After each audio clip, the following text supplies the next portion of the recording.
Hello दोस्तों, आज के इस वीडियो में हम लोग जीवों में जनन यानी रिप्रोडक्शन इन ऑर्गेनिजम्स के बारे में चर्चा करेंगे। दोस्तों, जनन एक ऐसी जैविक प्रक्रिया होती है जिसके द्वारा जीव जंतु अपनी ही तरह की नई संतानों को उत्पन्न करते हैं। इसका मतलब ये हुआ कि इस दुनिया में जितने भी जीव जंतु होते हैं उसके पास एक ऐसी नेचुरल पावर होती है कि वो अपनी अगली पीढ़ी को पैदा कर पाते हैं। तो किसी भी जीव के द्वारा अपनी अगली पीढ़ी को पैदा करने की प्रक्रिया को ही जनन कहा जाता है।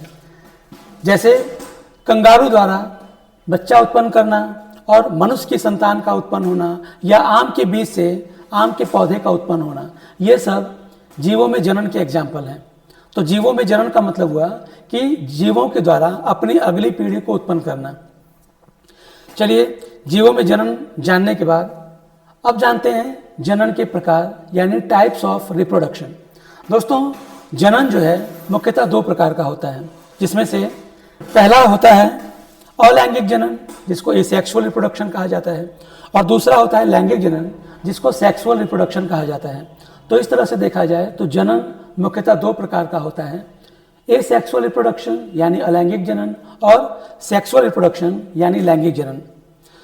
चलिए, अब आगे के वीडियो में जानते हैं कि आखिर ये अलैंगिक जनन और लैंगिक जनन क्या होते हैं। इनको विस्तार से जानने की कोशिश करते हैं। सबसे पहले जानते हैं अलैंगिक जनन क्या होता है। दोस्तों, अलैंगिक जनन यह जनन की एक ऐसी विधि है जिसमें केवल एक ही जीव से, ये बहुत इंपॉर्टेंट बात है, एक ही जीव से नई पीढ़ी उत्पन्न हो जाती है। एक ही जीव से नई पीढ़ी उत्पन्न हो जाती है। इस प्रक्रिया में युग्मक का निर्माण नहीं होता है। युग्मक का मतलब होता है gamete, male gamete, female gamete, इसमें नहीं बनते हैं, यानी युग्मकों का निर्माण नहीं होता है। और बिना निषेचन के यानी फर्टिलाइजेशन की प्रोसेस भी नहीं होती है। बिना युग्मक के निर्माण, बिना निषेचन के ही यदि एक जीव के द्वारा अगली पीढ़ी उत्पन्न की जा रही है तो इस प्रक्रिया को अलैंगिक जनन या एसेक्सुअल रिप्रोडक्शन कहा जाता है। इस प्रक्रिया से उत्पन्न संतान, उसका जनक, इस प्रक्रिया से उत्पन्न संतान और उसका जनक आकार की यानी रूप रंग आकार में और आनुवंश की यानी जेनेटिकली दोनों प्रकार से एक समान होते हैं। इसका मतलब यह हुआ कि इस प्रक्रिया के द्वारा जो भी नया जीव बन रहा है वो नया जीव अपने पेरेंट्स की तरह से ही मिलता जुलता रहेगा। उसके सारे जितने भी जेनेटिकल कैरेक्टर्स होंगे वो सारे के सारे मैच करते रहते हैं। इसीलिए इस विधि द्वारा उत्पन्न संतानें क्लोन कहलाती हैं। क्लोन का मतलब ये हुआ कि उसकी जो नेक्स्ट जनरेशन प्रोड्यूस हुई है वो सेम टू सेम कैरेक्टर्स में, जीनोटाइप, फिनोटाइप में हर तरह से लगभग अपने पेरेंट्स की तरह से होती हैं। तो इसीलिए इनसे उत्पन्न संतानों को क्लोन भी कहा जाता है। तो दोस्तों, अलैंगिक जनन का मतलब ये होता है कि इस विधि में केवल एक ही जीव के द्वारा बिना किसी युग्मक के निर्माण और बिना किसी निषेचन की प्रक्रिया से यदि अगली पीढ़ी को उत्पन्न कर दिया जा रहा है तो इस प्रक्रिया को ही अलैंगिक जनन या एसेक्सुअल रिप्रोडक्शन कहते हैं। जैसे एग्जाम्पल के रूप में देखा जाए तो बैक्टीरिया से बैक्टीरिया उत्पन्न होना या एक अमीबा से दो अमीबा का बनना, ये सारे के सारे एग्जाम्पल एसेक्सुअल रिप्रोडक्शन यानी अलैंगिक जनन के हैं। जैसे इस चित्र में आप देख पा रहे होंगे कि इसमें एक अमीबा से दो अमीबा का निर्माण हो पा रहा है। तो इस प्रक्रिया को ही अलैंगिक जनन कहा जाता है, क्योंकि इसमें एक ही जीव से बिना किसी युग्मक के निर्माण, यानी ना कोई युग्मक बन रहा है इसमें और ना ही उन युग्मकों का आपस में फर्टिलाइजेशन यानी निषेचन हो रहा है, और इससे एक ही जीव से दो नए जीव बन जा रहे हैं। तो इसीलिए इस प्रक्रिया को अलैंगिक जनन कहा जाता है। चलिए, अलैंगिक जनन को जानने के बाद अब जानते हैं कि लैंगिक जनन क्या होता है यानी सेक्सुअल रिप्रोडक्शन क्या होता है। दोस्तों, अलैंगिक जनन के ठीक विपरीत यह जनन की एक ऐसी विधि होती है जिसमें दो जीव, एक नर और एक मादा यानी एक मेल और एक फीमेल, दो जीवों का रहना अनिवार्य है। एक नर और एक मादा के युग्मक यानी गैमेट आपस में मिलकर निषेचन की प्रक्रिया से युग्मनज यानी जायगोट का निर्माण करते हैं और इससे उनकी अगली संतान उत्पन्न होती है। तो इस प्रक्रिया को लैंगिक जनन कहा जाता है। इसका मतलब यह हुआ कि लैंगिक जनन की प्रक्रिया में दो जीवों का होना बहुत ही जरूरी है, जिसमें से एक नर यानी मेल होना चाहिए और दूसरा मादा यानी फीमेल होना चाहिए। और उन दोनों के युग्मक यानी गैमेट आपस में मिलेंगे, जिसको निषेचन कहा जाता है। और निषेचन होने के बाद उनसे बनेंगे जाइगोट यानी युग्मनज बनेगा, और उस युग्मनज से यदि उसकी अगली पीढ़ी पैदा हो रही है तो इस प्रक्रिया को लैंगिक जनन या सेक्सुअल रिप्रोडक्शन कहा जाता है। एग्जाम्पल के रूप में देखा जाए तो मनुष्य का बच्चा पैदा होना या मुर्गी के अंडे से चूजों का निकलना, ये एग्जाम्पल्स लैंगिक जनन यानी सेक्सुअल रिप्रोडक्शन के हैं। इस चित्र में भी आप देख पा रहे होंगे कि मनुष्य का एक बच्चा पैदा हुआ है, तो ये सारे के सारे सेक्सुअल रिप्रोडक्शन की प्रोसेस में आते हैं। चलिए, हम लोगों ने लैंगिक और अलैंगिक जनन को विस्तार से जान लिया, तो हम लोगों को इतना पता चला कि अलैंगिक जनन का मतलब ये होता है कि उसमें एक ही जीव होता है, उसमें कोई युग्मक नहीं बनते हैं, ना उनका निषेचन होता है, और एक ही जीव से उनकी अगली पीढ़ी उत्पन्न हो जाती है, तो इसको कहते हैं अलैंगिक जनन।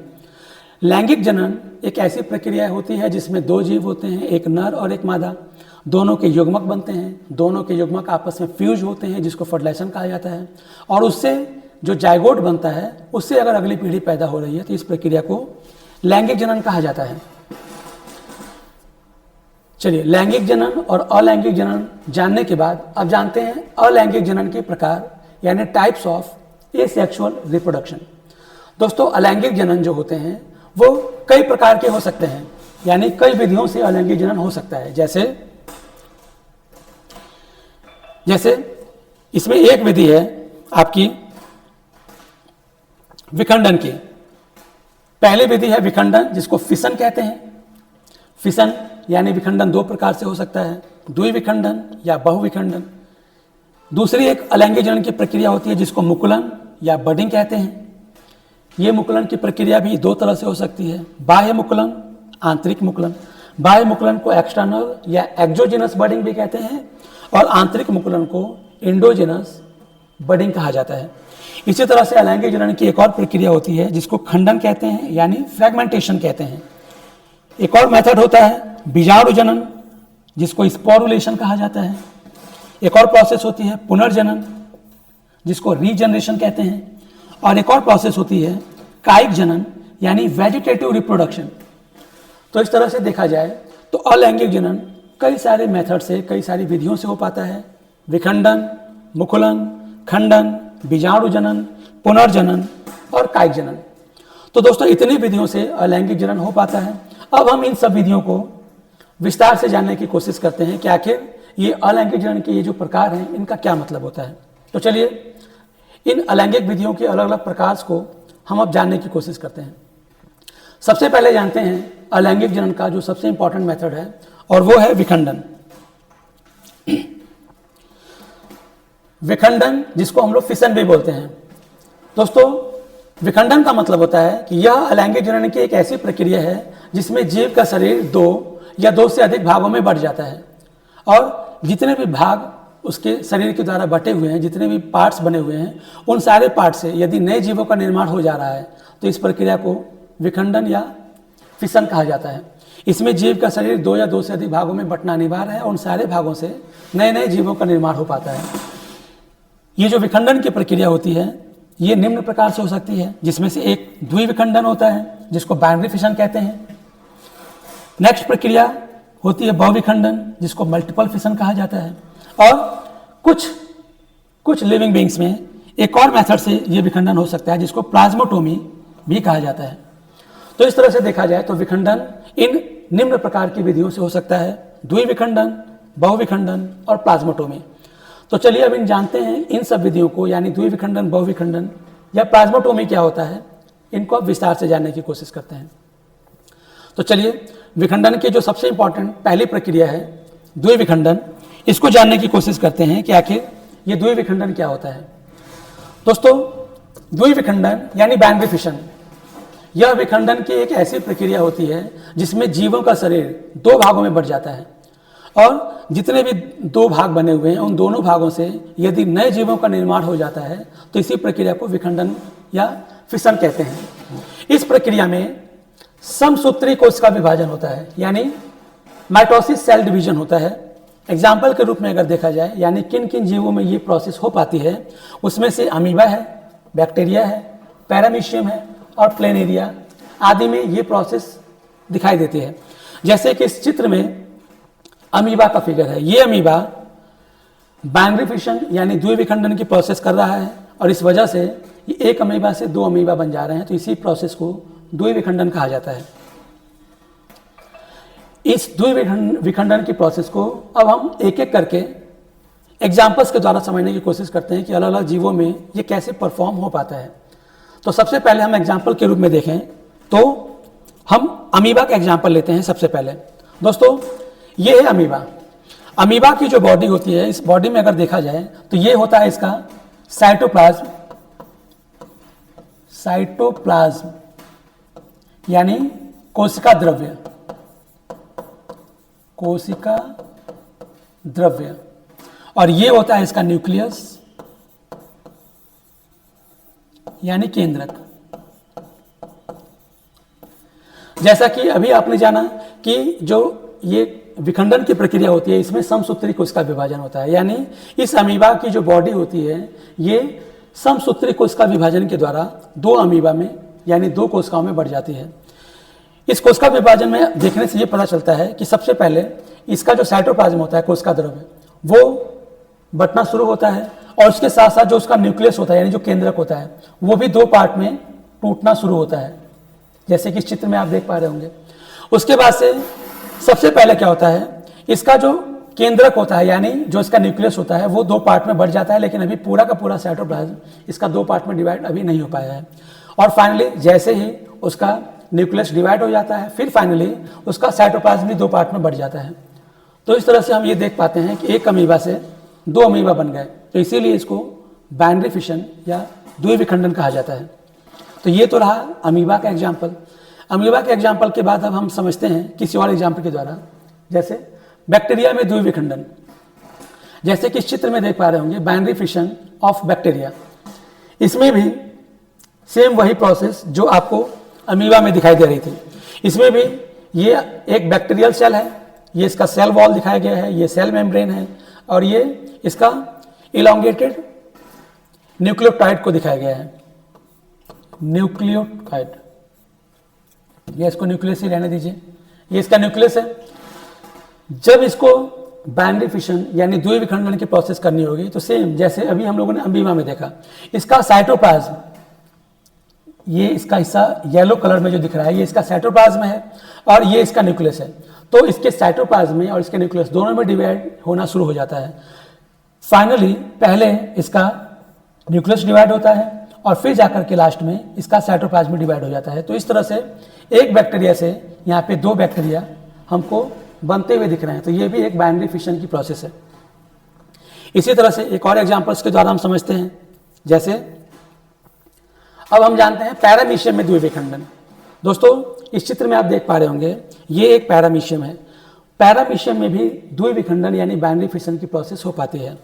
इसमें भी इस पैरामीशियम का साइटोप्लाज्म और उसका केंद्रक दो पार्ट में डिवाइड हो जाता है और एक पैरामीशियम से दो पैरामीशियम बन जाते हैं। तो ये सारे एग्जाम्पल बाइनरी फिशन यानी द्विविखंडन के थे। तो उम्मीद है द्विविखंडन आपको समझ में आया होगा। अब द्विविखंडन के बाद अब हम जानने की कोशिश करते हैं कि बहुविखंडन क्या होता है।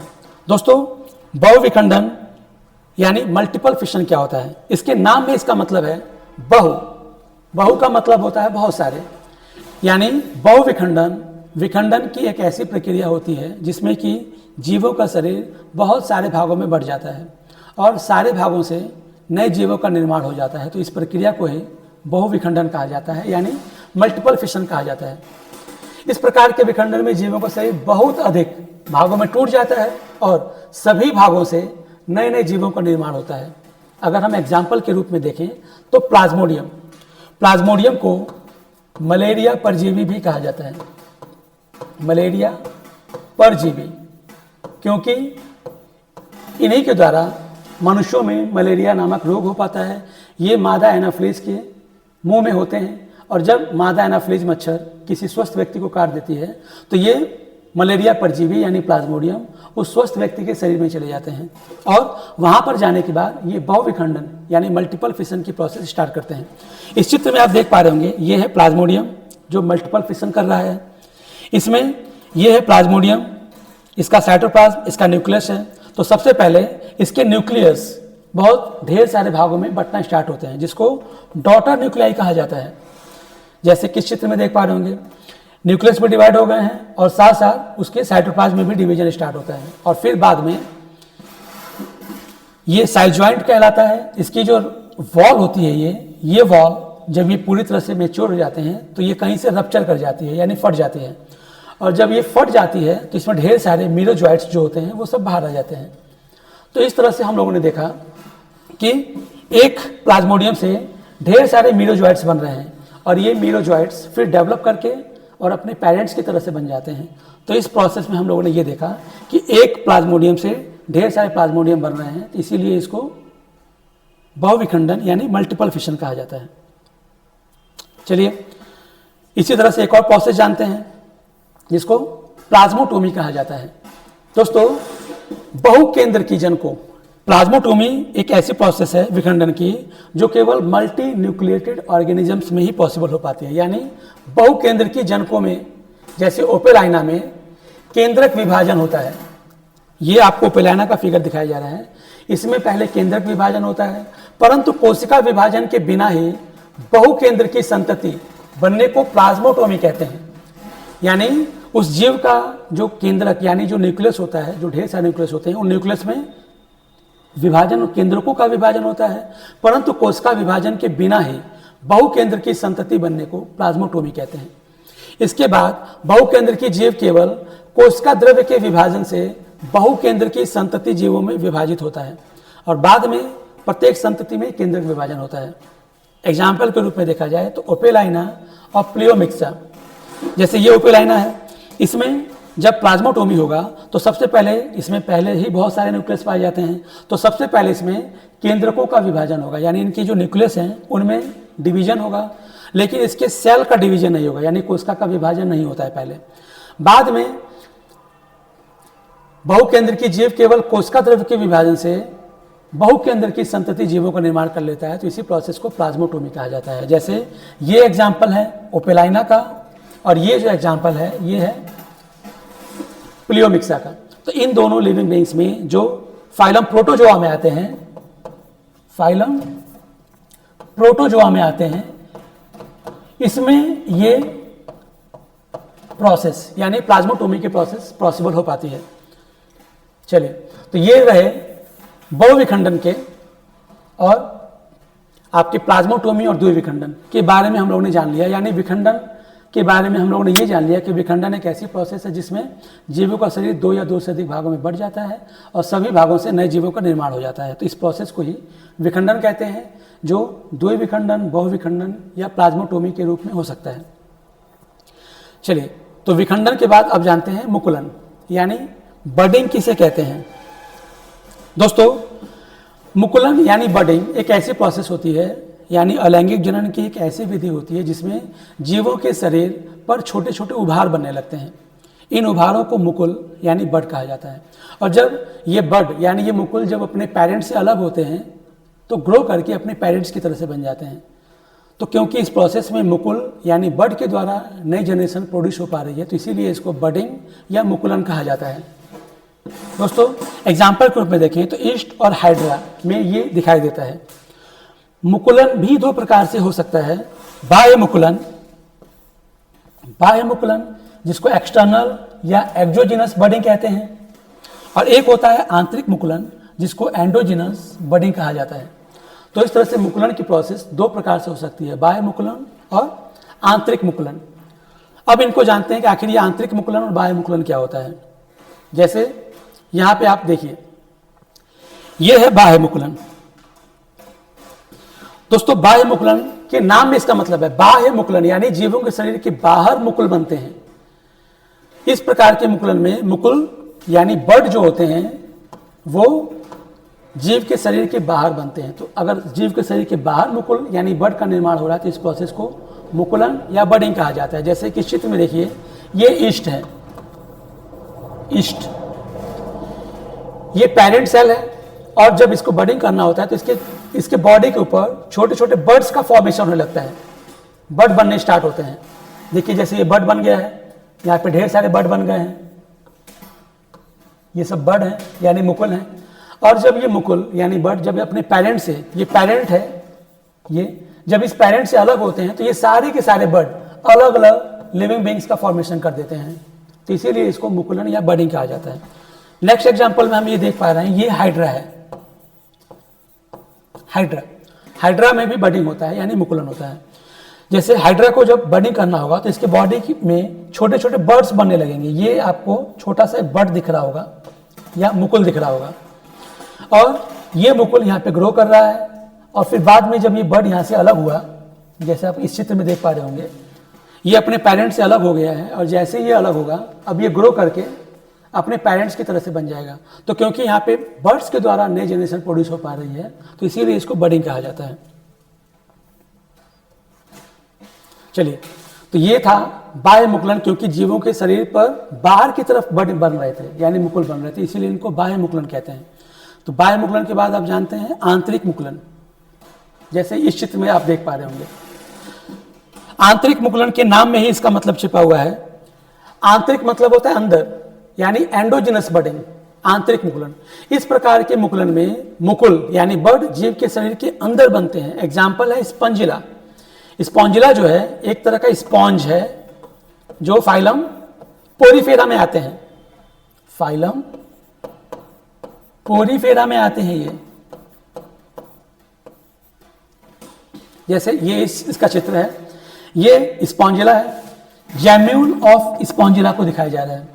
इसमें आपको अंदर ये आर्कियोसाइट्स बनते हुए दिखाई दे रहे होंगे। इसके बॉडी के अंदर ढेर सारे आर्कियोसाइट्स बने हैं, जिसको इन्हीं आर्कियोसाइट्स को ही एंडोजिनस बडिंग या आंतरिक मुकुलन कहा जाता है, क्योंकि इस जीव के शरीर के अंदर ये मुकुल बन रहे हैं, और जब ये मुकुल यानी बर्ड्स इसकी बॉडी से बाहर आएंगे तो ग्रो करके फिर अपने पेरेंट्स की तरह से बन जाते हैं। तो इसीलिए क्योंकि बर्ड के द्वारा इनमें रिप्रोडक्शन हो पा रहा है, तो इसीलिए इसको बडिंग कहा जाता है। लेकिन क्योंकि बडिंग यहाँ पे इंटरनल हो रही है, उसके शरीर के अंदर हो रहा है, इसीलिए इसको एंडोजिनस बडिंग या आंतरिक मुकुलन कहा जाता है।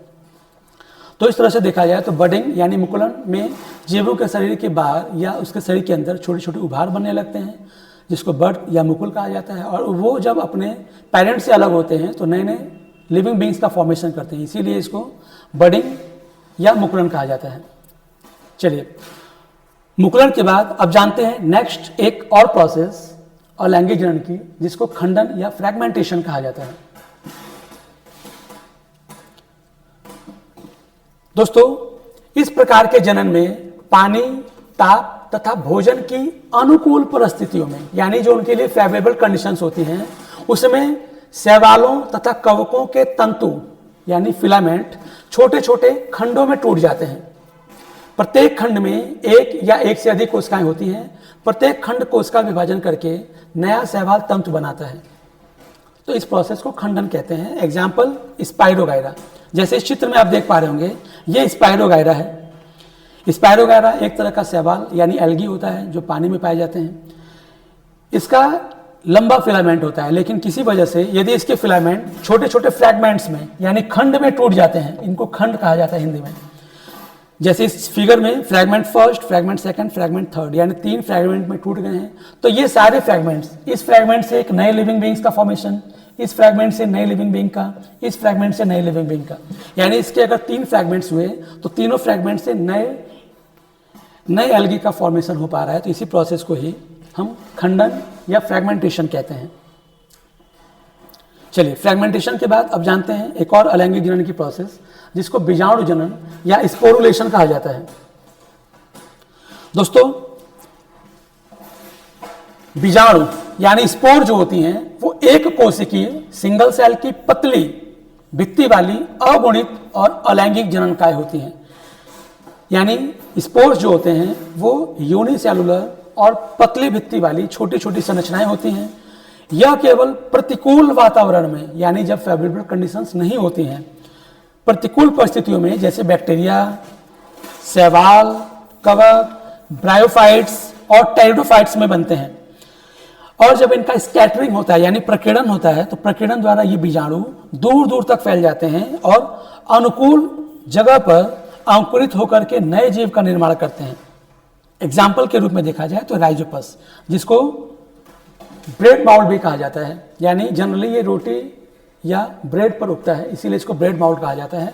जैसे कि इस फिगर्स में आप देख पा रहे होंगे, स्पोर फॉर्मेशन इन राइजोपस, ये ब्रेड का फिगर है। ब्रेड अगर भीगा है और कुछ दिनों के लिए अगर हम रख देते हैं तो हम देखते हैं कि उस ब्रेड के चारों ओर छोटी छोटी फफूंद उग जाती हैं सफ़ेद रंग की, जिसको फफूंदी कहा जाता है। तो ये फफूंदी जो इस ब्रेड पर उगी हुई है, इसको राइजोपस कहा जाता है। ये एक प्रकार का फंजाई होता है। इसमें जब सेक्सुअली रिप्रोडक्शन इसको करना होगा तो जैसे इस फिगर में आप देख पा रहे होंगे, इसमें छोटे छोटे स्पोरेंजियम बन जाते हैं। स्पोरेंजियम का मतलब होता है हिंदी में बीजाणुधानी। बीजाणुधानी यानी बीजाणुओं को धारण करने वाला जो होता है पार्ट, उसको बीजाणुधानी या स्पोरेंजियम कहते हैं। इस स्पोरेंजियम में ढेर सारे, बहुत ढेर सारे छोटे छोटे स्पोर्स भरे होते हैं। बहुत ढेर सारे इसमें स्पोर्स भरे होते हैं। और जब ये पूरी तरह से मेच्योर हो जाता है तो इसका स्पोरेंजियम फट जाता है और इसके स्पोर्स जो हैं वो हवा में फैल जाते हैं और हवा के द्वारा ये इधर उधर फैल जाते हैं और कहीं पर भी फेवरेबल जगह पे अगर गिर जाएं तो वहाँ पर ये ग्रो करके फिर से नए एक राइजोपस का फॉर्मेशन कर देते हैं। तो इसीलिए क्योंकि इसमें स्पोर्स के द्वारा नए लिविंग बींग्स का फॉर्मेशन होता है तो इसीलिए इसको स्पोरुलेशन कहा जाता है, या क्योंकि इसको हिंदी में बीजाणु कहा जाता है। तो बीजाणु द्वारा अगर जनन होता है तो इसीलिए इसको बीजाणु जनन कहा जाता है। तो यदि किसी भी लिविंग बींग में बीजाणुओं के द्वारा अगली जनरेशन को प्रोड्यूस किया जा रहा है तो इसको ही बीजाणु जनन कहते हैं। चलिए, बीजाणु जनन के बाद अब जानते हैं एक और प्रोसेस जिसको पुनर्जनन या रीजनरेशन कहा जाता है। पुनर्जनन यानी रीजनरेशन। पुनर्जनन प्रजनन की अलैंगिक विधि होती है, यानी ये भी एक एसेक्सुअल रिप्रोडक्शन का प्रोसेस होता है। इस प्रक्रिया में अगर जनक जीव का शरीर यदि कहीं से कट जाता है तो कटा हुआ प्रत्येक हिस्सा पुनर्जनित हो जाता है और अपने शरीर के हिस्से से पूरी तरह से एक नया जीव बना लेता है। एग्जाम्पल में देखा जाए तो प्लेनेरिया, इसका मतलब ये हुआ कि ये एक ऐसी प्रोसेस होती है जिसमें किसी लिविंग बीइंग का बॉडी पार्ट्स अगर कहीं से कट हो जाता है तो उस कट वाले बॉडी पार्ट से अगर एक नए लिविंग बीइंग्स का फॉर्मेशन हो जाता है तो इसी प्रोसेस को हम पुनर्जनन या रीजनरेशन कहते हैं। जैसे इस चित्र में देखिए, ये प्लेनेरिया है। प्लेनेरिया, प्लेनेरिया, इसमें आप देख पा रहे होंगे ये प्लेनेरिया है। किसी वजह से इसके बॉडी पार्ट 3 पार्ट्स में डिवाइड हो गए हैं। देखिए यहाँ पे 3 पार्ट में कट गए हैं, ये फर्स्ट, सेकंड, ये थर्ड। तो फर्स्ट पार्ट से जो केवल ऊपर वाला हिस्सा था, इससे भी नीचे नए लिविंग बीइंग्स का फॉर्मेशन हो रहा है, ग्रो कर रहा है वो बॉडी पार्ट। ये बीच वाले पार्ट्स में देख रहे होंगे ऊपर की तरफ बन रहा है बॉडी पार्ट्स और इसके नीचे भी बॉडी पार्ट बन रहा है, और ये जो नीचे वाला पार्ट था इसमें ऊपर वाला पूरा पार्ट बन रहा है। यानी इन तीनों कटे पार्ट से 3 नए लिविंग बीइंग्स का फॉर्मेशन हो गया है। यहाँ पे एक ही लिविंग बीइंग था पहले, तो एक लिविंग बीइंग के बॉडी पार्ट 3 पार्ट में कटे और तीनों पार्ट रीजनरेट करके नए लिविंग बीइंग्स का फॉर्मेशन कर रहे हैं। तो इसीलिए इसको रीजनरेशन या पुनर्जनन कहा जाता है। ये भी एक अलैंगिक जनन की प्रोसेस होती है। चलिए, इसके बाद से जानते हैं अलैंगिक जनन का एक और इंपॉर्टेंट प्रोसेस जिसको कायिक जनन या वेजिटेटिव रिप्रोडक्शन कहते हैं। वेजिटेटिव रिप्रोडक्शन यानी कायिक जनन। दोस्तों, ये प्रोसेस जनरली पौधों में दिखाई देती है। कायिक जनन अलैंगिक जनन की एक ऐसी प्रोसेस होती है जिसमें पौधे के कायिक भागों से यदि नए पौधे का निर्माण हो पा रहा है तो इस प्रोसेस को कायिक जनन कहा जाता है। दोस्तों, पौधे में उसका जो फ्लावर होता है वो उसका सेक्सुअल पार्ट होता है। तो फ्लावर को अगर छोड़ दिया जाए तो उस पेड़ में बाकी जो हिस्से दिखाई देते हैं, जैसे जड़, तना या उसकी ब्रांचेज या पत्तियां, ये इसके कायिक भाग होते हैं। और इन कायिक भागों से यदि एक नए पौधे का निर्माण हो पा रहा है तो इस प्रोसेस को ही कायिक जनन या वेजिटेटिव रिप्रोडक्शन कहा जाता है। इस कायिक जनन को कायिक प्रवर्धन भी कहा जाता है। कायिक जनन या कायिक प्रवर्धन भी कहा जाता है। कायिक प्रवर्धन 2 प्रकार से होता है, प्राकृतिक कायिक जनन और कृत्रिम कायिक जनन। तो 2 प्रकार से कायिक जनन की प्रोसेस परफॉर्म हो पाती है। चलिए, इन दोनों को अब हम समझते हैं कि आखिर ये प्राकृतिक कायिक जनन क्या होता है और कृत्रिम कायिक जनन क्या होता है। देखिए, प्राकृतिक कायिक जनन का मतलब होता है कि यदि प्लांट्स के किसी कायिक पार्ट से अगर एक नेचुरल प्रोसेस से एक नए पौधे का निर्माण हो पा रहा है तो इसको ही प्राकृतिक कायिक जनन कहा जाता है। इस प्रकार का कायिक जनन प्राकृतिक रूप से होता है। इस प्रकार का कायिक जनन प्राकृतिक रूप से यानी नेचुरल प्रोसेस होता है। इसमें किसी भी ह्यूमन बीइंग्स का इंटरफेरेंस नहीं होता है। जैसे ये एग्जाम्पल स्वीट पोटैटो में दिख सकता है, आपको जिंजर में दिख सकता है, पोटैटो में दिख सकता है, ब्रायोफिलम में दिखता है, ऑनियन में दिखता है, ऑक्सैलिस में दिखता है, मिंट में दिखता है। ये सारे के सारे एग्जाम्पल्स नेचुरल वेजिटेटिव प्रोपेगेशन के हैं, यानी प्राकृतिक कायिक जनन प्रोसेस से ये अपने आप नए पौधे का निर्माण कर लेते हैं। तो इसीलिए इसको प्राकृतिक कायिक जनन कहा जाता है, क्योंकि ये सारे के सारे नए पौधे का निर्माण अपने आप से कर ले रहे हैं। जैसे कि ये मिंट यानी पुदीना है, अगर हमने एक पुदीने के पौधे को कहीं लगा दिया है तो हम देखेंगे कुछ दिनों के बाद अपने आप अगल बगल में ढेर सारे पुदीने के पौधे उगाते हैं, और ये प्रोसेस खुद से अपने आप नेचुरली हो रही है। इसीलिए इनको प्राकृतिक कायिक जनन कहा जाता है। प्राकृतिक कायिक जनन के बाद आप जानते हैं प्राकृतिक कायिक जनन के कुछ उदाहरण, यानी किस किस पार्ट से कौन कौन से पौधे बन पाते हैं। प्राकृतिक कायिक जनन जो है उसके किसी भी कायिक पार्ट से हो सकता है। जैसे फॉर एग्जाम्पल अगर हम तने की बात करें तो बहुत सारे पौधों का जो तना होता है, तनों के द्वारा नए पौधे का निर्माण हो जाता है। जैसे ये हम आलू में देख पाते हैं, आलू जो हम लोग खाते हैं वो उसका स्टेम यानी तना होता है। उस आलू को काट के अगर हम कहीं लगा दें तो उससे नया पौधा बन सकता है। इसी तरह से अदरक भी उसका तना होता है और उससे भी नए पौधे बन जाते हैं। हल्दी भी पौधे का तना होता है। अरबी, बंडा, लहसुन, इन सब में जो उसका तना होता है उस तने से नए पौधे का निर्माण होता है। कुछ पौधों में उसकी जड़ों द्वारा नए पौधे का निर्माण होता है, जैसे शीशम, शकरकंद जिसको स्वीट पोटैटो कहते हैं, इन सब की जड़ों से नए पौधे का निर्माण हो जाता है। इसी तरह से कुछ पौधों में पत्तियों के द्वारा नए पौधे का निर्माण होता है, जैसे ब्रायोफिलम और कैलेंचो। इन सब की पत्तियों पे नए पौधे ग्रो करते हैं और वो फिर नए बड़े पौधों का निर्माण करते हैं। कुछ पौधों में बुलबिल के द्वारा नए पौधों का निर्माण होता है, जैसे ग्लोबा, बल्बीफेरा और अमेरिकन एलोए। इन सब पौधों में जो उसका बुलबिल होता है उससे नए पौधों का फॉर्मेशन होता है। तो ये सारे के सारे एग्जाम्पल्स प्राकृतिक कायिक जनन में आते हैं। तो प्राकृतिक कायिक जनन के बाद अब जानते हैं हम लोग कृत्रिम कायिक जनन, यानी आर्टिफिशियल वेजिटेटिव प्रोपेगेशन। दोस्तों, इस प्रकार का कायिक जनन कृत्रिम रूप से होता है। कृत्रिम रूप का मतलब हुआ कि ये ह्यूमन बीइंग्स के द्वारा परफॉर्म हो पाता है। मनुष्य ने अपने लाभ के लिए कायिक जनन की अनेक विधियों का विकास किया है। जैसे हम बात करें रोपण की, रोपण का मतलब होता है ग्राफ्टिंग। इसी तरह से एक प्रोसेस होती है कलिका रोपण की, जिसको कली लगाना कहते हैं, बडिंग कहा जाता है इसको। फिर कलम लगाना, जिसको कटिंग कहते हैं। इसी तरह से दाब लगाना, जिसको लेयरिंग कहते हैं। वायु दाब या गुटी बांधना, जिसको एयर लेयरिंग कहा जाता है या गुटी कहा जाता है। इसी तरह से शाखा बंधन, जिसको इन आर्चिंग कहा जाता है।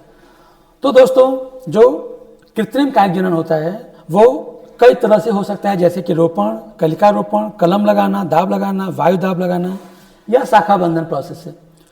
तो चलिए इन सब प्रोसेस को, यानी ये जो कृत्रिम कायिक जनन होते हैं ये क्या होते हैं, कैसे होते हैं, इनको भी समझने की कोशिश करते हैं। सबसे पहले जानते हैं रोपण। रोपण यानी ग्राफ्टिंग मेथड क्या होता है।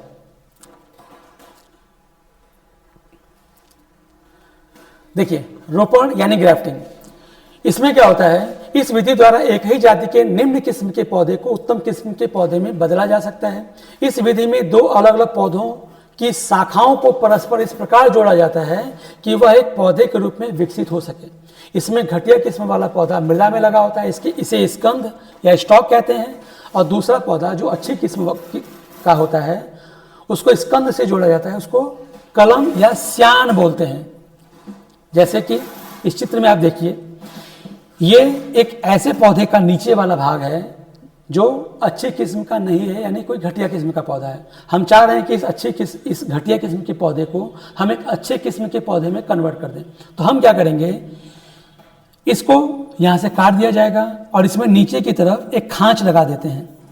नीचे की तरफ एक खांच लगा दिया जाता है इसमें, और जो अच्छी किस्म का पौधा होता है उसके ऊपर के तने वाले हिस्से को काट लेते हैं, उसको स्योन बोलते हैं, और नीचे का जो पौधा हम लोगों ने जो मिट्टी में लगा हुआ है उसको स्टॉक बोलते हैं। और इस स्टॉक में ऐसा खांच लगाते हैं और इसमें ऐसा बनाते हैं खांच कि ये दोनों के दोनों खांच जो है आपस में फिट हो जाएं। जैसे कि इस अगले चित्र में देखिए, इस स्टॉक में ये जो स्यान वाला हिस्सा है ये इसमें फिट हो गया है, और जब फिट हो गया है तो उसको फिर अच्छे से उसको बांध दिया जाता है, और कुछ दिनों के बाद हम देखते हैं कि ये दोनों पौधे आपस में जुड़ जाते हैं और एक नए पौधे का निर्माण कर देते हैं। तो इसे ही ग्राफ्टिंग या रोपण कहा जाता है। चलिए, रोपण के बाद आप जानते हैं